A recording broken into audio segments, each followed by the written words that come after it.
Hello, it's Jane here, and today I thought I would just make a very short video, she always says, about the next step in my attempt to win the Transatlantic Melon Challenge. That's a mouthful. That I am taking part in this year with my counterpart in New York, Jim, over at the Lake Effect Gardener, and many of you in between who have all decided to join in and try and grow, even if it's for the first time, the best melons you ever have. So the last time you saw my melons, it's just got to be said, there's no way around it.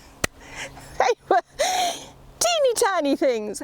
I must admit they took forever to germinate. I'll say a bit more about that in a minute, but really they didn't look like they were going to get off to a flying start at all. So it's taken a long time to get to this point. It must be now. They were planted at the end of March, April, May, June. It's taken them about 10 weeks to get to the stage you'll see them at the moment. But they have reached the stage where I'm able to plant them out. So what I've done, I came down a few days ago, got myself very organised, came down a few days ago, planted them, filmed it, and then what I want to do today at the end of the video is go back in there and have a look and see how they've done so far. So we'll just have a little recap and then I'll go back to last Tuesday.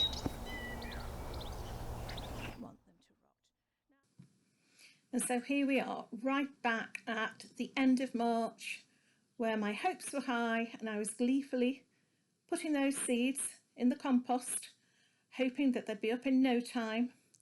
But no, they weren't. It took forever for them to germinate. Sugar Baby came up first, and I ended up putting the Minnesota midget seeds on the radiator to try and give them some bottom heat, and it worked. I got 4 lovely seedlings, and then they all died. So as a last-ditch attempt, I basically copied Jim's method of chitting the seeds. These sprouted around about the end of April, and these are what we've gone with since then. Okay, so I've gone back in time, like you do, to Tuesday evening. So by the time you see this, a few days will have gone by, just to show you the state of my melons before they go in the ground. These are the 2 Sugar Baby watermelons, and you can see they've both had exactly the same treatment, but look at the difference in growth there. They have taken forever to get to this stage, and I keep seeing pictures on the Facebook page and on the Instagram page, and people have got them shooting up, you know, ropes in their polytunnels. So I thought, I'm not going to wait any longer, I'm going to get these in. And so what I'm just going to show you tonight is the process of me actually putting them in the ground, and then we'll catch up in the rest of the video and see just how they've got on. Okay, I'm actually going to be using, for the Sugar Baby at least, these halos. You would normally see them being used for tomatoes, and they are just brilliant because what it means is you have your plant in the middle, clearly, open bottom so it roots into whatever soil you've got beneath, and then you water into this reservoir that goes round, and in the reservoir, if we have a look at the bottom, you've got like these little pointy bits, like these little legs with holes at the end, and your water seeps through those, supposedly at a nice even rate. All I'm going to do, the soil I've got here, I am right next to the arch, up which I am going to hopefully train this beast of a thing, if it ever gets to be a beast. So I'm just going to make sure that is in nice. The soil is it's no dig, so we've just layered over the last couple of years, well, since we've had the polytunnel, we put cardboard down to begin with, and then we've just kept on layering it with compost and council compost, etc. So it's actually built up quite nicely now. So I'll show you what's going to happen next. There we are. Right, all I'm going to do, I've got a little bit of compost left, and hopefully that is just going to be enough to fill up the central bit of this pot, which is already quite full because I've managed to get it quite deep into the soil. she says. Try not to get soil in the outside reservoir because obviously it'll start to block the holes. But now, this little beauty, look, you're going to live in there for a bit. It's going to go in, so let's have a little look at the roots. Hasn't got a brilliant root system, has it, considering? But never mind, it's going in. And because I think this is, it's time to shine. I've just got a whole load of compost in the bit I didn't want to get compost in, but never mind. I'm hoping that, like any sort of twining plant, that once it's got its tendrils around something to climb up, it'll take off, like with peas and beans.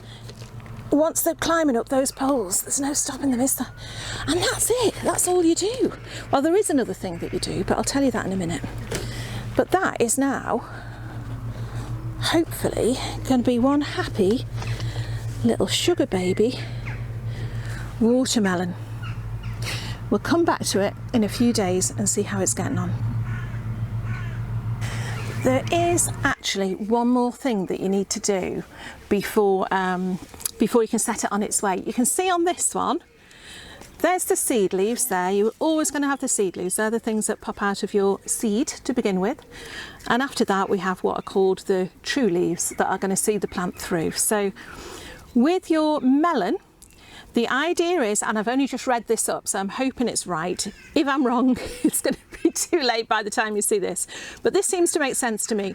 The idea is that you count 5 true leaves. So 1, 2, 3, 4, 5. And then you nip out, I'm going up a bit because I can see that tendril there and that's going to come in really handy. Nip out, oh, I'm not actually, I'm going to take both of them off. Nip out the growing tip. And just the opposite of tomatoes, what you want to do is try to encourage side shoots, because from this one plant we want to have 4 side shoots. So that should give us 1 in that axil there. The axil is where the leaf meets the stem. So we should get 1 there, 1 there. Hope you can see this. 1 there and 1 there. Because we don't want any more than this, or we will have all the strength going into the into all the vines rather than going into the melon. So we want 4 strong side shoots to concentrate on. So yeah, if you've got 5 true leaves, try and nip back to the top one and see if we can encourage those side shoots to come out. So when we come back, we'll see if anything started to happen. Okay, this was the weaker of the 2 melons, but I think, you know, that's actually looking a lot stronger already than it was last week. It's been really, really warm the last few days.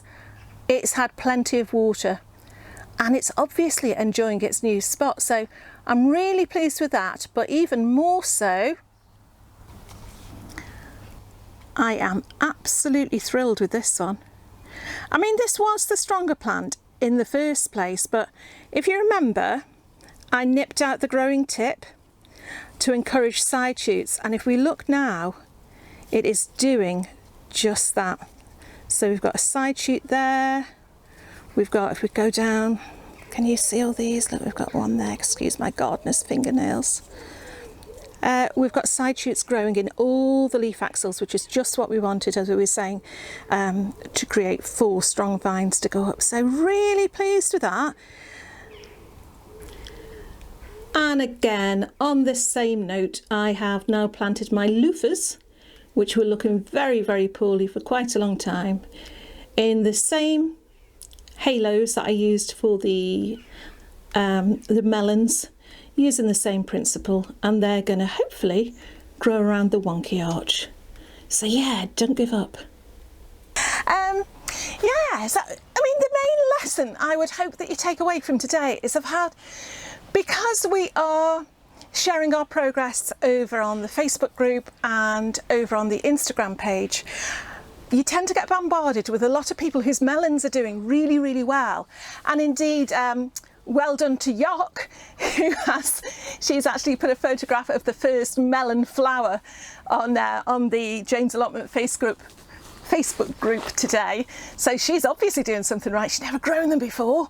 So yeah, but you tend to see them like doing really well, and you think, oh, mine are too small. And I know someone yesterday was saying her melon seeds are taking forever to germinate, and she was thinking of just giving up because she didn't think they'd ever catch up. But when you think, I suppose he was about this size last week.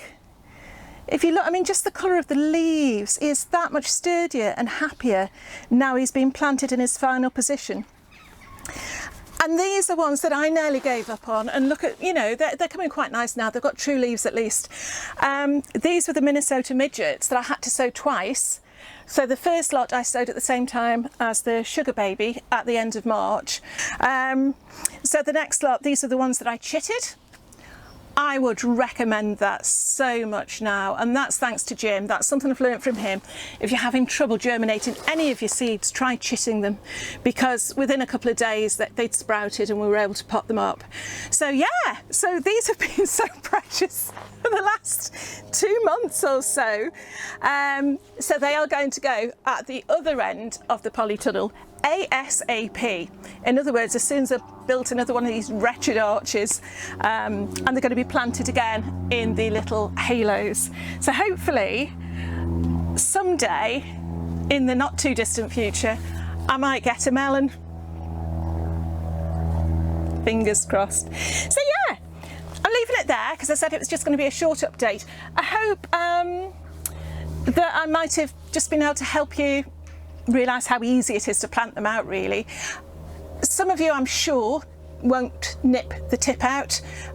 Some of you might do it completely differently to me. Do let me know in the comments below, because that's the whole point of this series, is we're all learning from each other. Plus, the UK want to win. So we've got to do really well. But yeah, it's been fun, and the interaction and collaboration side of it has as well. So yeah, I'm going to leave it there. Hope your melons are doing well. Come along to the Instagram page, come along to the Facebook group, come and say hi in the comments below, subscribe if you haven't subscribed already. And yeah, I'll see you again very soon. Thanks for now. Bye.